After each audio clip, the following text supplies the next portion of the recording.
ত্বকের যত্নের ক্ষেত্রে অনেক পুরুষই হয় খুব সাধারণ রুটিন অনুসরণ করেন, নয়তো একেবারে এড়িয়ে যান। কিন্তু বিশেষ করে সংবেদনশীল ত্বকের ক্ষেত্রে কিছু ভুল অভ্যাস ত্বকের সমস্যা বাড়িয়ে দিতে পারে। সংবেদনশীল ত্বকের যত্ন নিতে চাইলে কিছু বিষয় অবশ্যই এড়িয়ে চলা উচিত। চলুন জেনে নেওয়া যাক। কঠিন ক্লিনজার এবং সাবান। সালফেট, কৃত্রিম সুগন্ধি এবং অ্যালকোহলের মতো উপাদান দিয়ে তৈরি পণ্য ব্যবহারে সংবেদনশীল ত্বক বেশি জ্বালাপোড়া ঝুঁকিতে থাকে।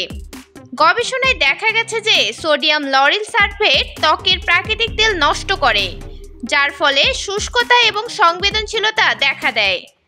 গবেষণায় বলা হয়েছে সালফেট ত্বকের বাধা ফাংশনকে ব্যাহত করে, জ্বালাপোড়ার প্রতি সংবেদনশীলতা বৃদ্ধি করে। অতিরিক্ত এক্সফোলিয়েশন। অনেকবার এক্সফোলিয়েশন করা বা কঠোর স্ক্রাব ব্যবহার করার অভ্যাস ত্বককে দুর্বল করে দিতে পারে। সংবেদনশীল ত্বক ইতিমধ্যেই ক্ষতির মধ্যে রয়েছে এবং অতিরিক্ত এক্সফোলিয়েশন এই সমস্যাটিকে আরও বাড়িয়ে তোলে। কঠোর স্ক্রাব মাইক্রোটিয়া তৈরি করতে পারে, যা ত্বকের ক্ষতি করে। চর্মরোগ বিশেষজ্ঞরা ঘষে তুলে ফেলা যায় এমন স্ক্রাবের পরিবর্তে ল্যাকটিক অ্যাসিডের মতো মৃদু রাসায়নিক এক্সফোলিয়েন্ট ব্যবহার করার পরামর্শ দেন।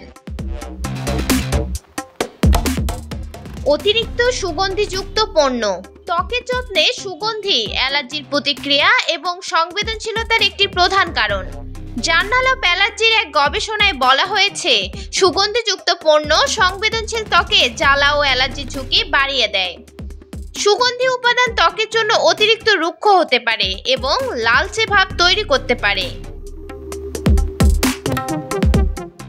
পুরুষদের সংবেদনশীল ত্বকের জন্য ত্বক বান্ধব পণ্য ব্যবহার করাই সবচেয়ে গুরুত্বপূর্ণ। অতিরিক্ত রাসায়নিক ও শক্তিশালী উপাদান এড়িয়ে চলুন এবং নরম মৃদু যত্ন নিন। সঠিক পণ্য ও পদ্ধতি অনুসরণ করলে ত্বক থাকবে সুস্থ ও উজ্জ্বল। মিরাতুন জান্নাত, বিজনেস বাংলাদেশ নিউজ ডেস্ক।